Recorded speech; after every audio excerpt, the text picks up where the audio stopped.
Friends and family, I would like you to check out blackcommunityspeak.com. Now, blackcommunityspeak.com is a forum-based website, so something that's very simple, where you can get on, you can get off, get involved with a lot of topics. Now, Black Community Speaks is a place that's for Black men and women to talk about issues that's affecting the entire community. So on blackcommunityspeak.com, they talk about topics in the range of news, what's going on in society, relationships, technology, business, food and recipes, gaming, health and fitness, music, and many, many more. On Black Community Speak, it's a place where you can be safe to say what you want to say without the fear of big tech censorship. So make sure you head on over to blackcommunityspeak.com and sign up today.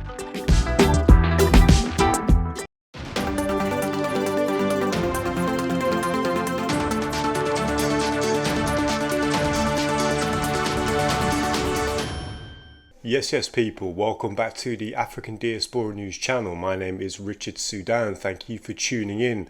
We appreciate it.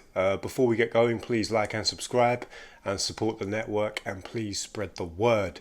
So there's a story today that I wanted to bring to you, which I've been thinking about this for the last few days, and I was kind of waiting for the dust to settle.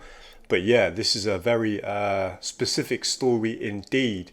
So as some of you may have seen over the last few weeks, Israel has been pretty much mercilessly bombing Palestine and parts of Gaza, and they've killed a number of civilians. They've even been brutalizing journalists. They've caused massive damage to infrastructure, and they've actually rendered thousands of people homeless.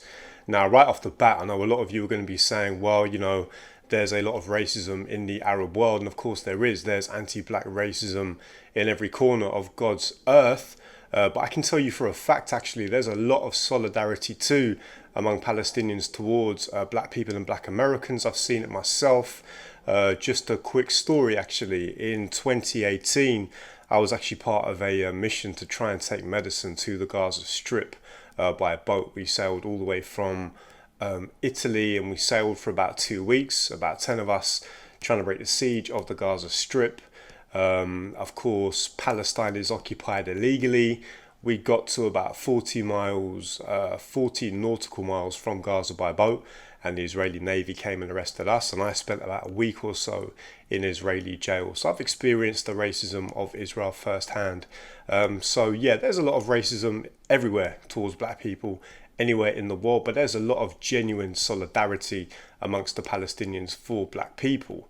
Now, some of you also going to say, yeah, you're Arab. I'm not Arab, but actually I do have Arab people in my family, just like I've got black people in my family, just like I have brown people in my family, and just like I have white people in my family. Like a lot of you, my family is very diverse, especially those of you who have got families from the Caribbean. You'll know what I'm talking about. Anyway, I digress. So you've all seen Israel's bombing campaign over the last few weeks. Countless civilians have been killed, including children. The damage and the carnage caused has been immeasurable. Now, I say that to say this. The illegal apartheid racist occupation of the Palestinians would not be possible without the backing and funding from the United States. Now, the United States actually funds in the form of military aid to Israel to the tune of billions of dollars per year. Now, this money works out roughly to about almost $10.5 million each day. The equivalent of that is allocated to Israel each day by the United States, $10.4 million.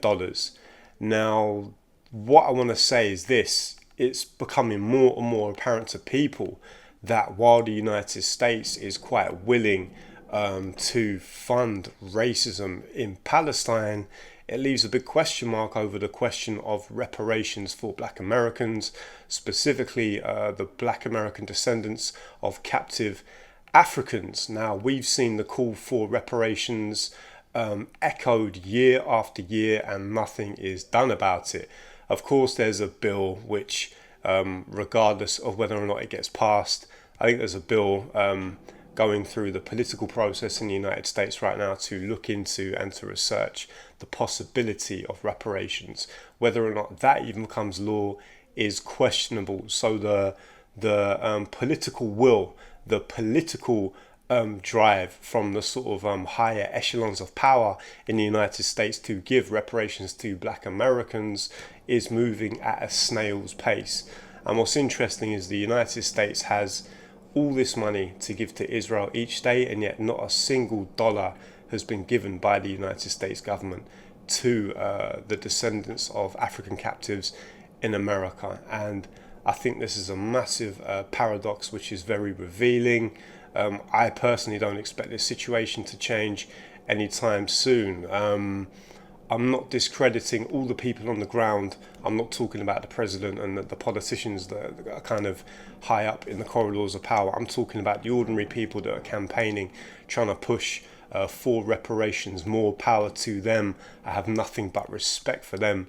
But regarding the president, Kamala Harris, and these sorts of people, it's pretty clear that the push for reparations has kind of lost momentum. It was really popular around about election time. You'll remember Joe Biden and others had a lot to say about reparations to try and gain votes. Joe Biden even said he was going to meet with the rapper Ice Cube. Of course, Ice Cube was one of the people that was very vocal about this issue, but apparently that never happened.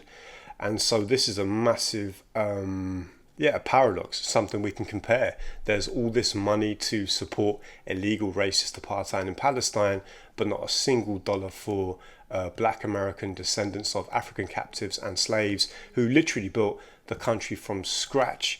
And just on that point, I think another interesting aspect to the whole reparations question, I'm sitting here in London in Britain, and I think what's fascinating is the fact that when slavery came to an end, there was a very quick move to compensate the slave owners from the slave owners that had slaves in the British colonies, the Caribbean, elsewhere. Now, apparently around 46,000 slave owners were compensated for the loss of property because, of course, black people were viewed as property and not as human beings. 46,000 slave owners were compensated to the tune of what today would be around 23 billion, and this was in 1834. So all the slave owners were compensated, but not a cent, not a dollar, not a pound was given to the people that were actually enslaved. And so, of course, when we talk about the drive to get reparations from the US government, in my view, the British government is also culpable. They should also be paying money too. But of course, Britain is missing from this conversation, and it should be in the conversation. Britain should be pushed to pay reparations too.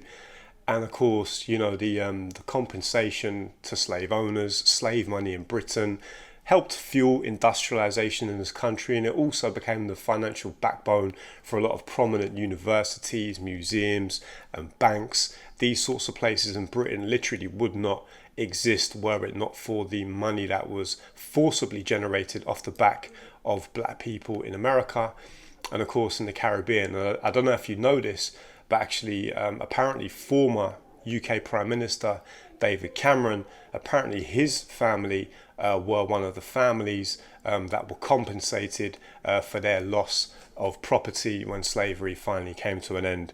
So yeah, all eyes on the United States. It's clear that Israel is committing war crimes once again in Palestine. I think that clearly this money could go to much better use. It should be going, in my view, to reparations. There's all this talk about, we need to look into reparations. There needs to be research into it. But there's actually people that have done the research.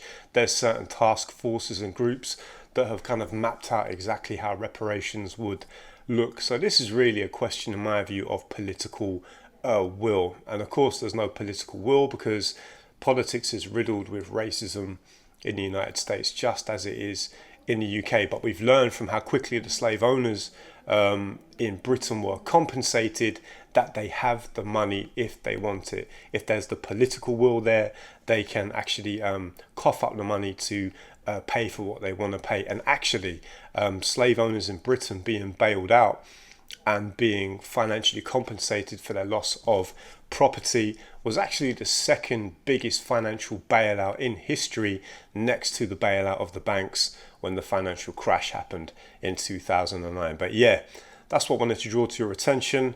It's high time the United States, in my humble opinion, stops bankrolling racist apartheid in Palestine and uses the money to pay reparations for Black Americans in the United States. Anyway, that's me signing off for now. Thank you for tuning in. As ever, we appreciate it. Please show your appreciation for the platform and the channel by liking and subscribing to the African Diaspora News channel. Please spread the word. Please sign up to the website. Much respect to all of you for tuning in, and also Phil and the rest of the team. As ever, thank you for tuning in. My name is Richard Sudan. This is the African Diaspora News channel, and we will see you next time.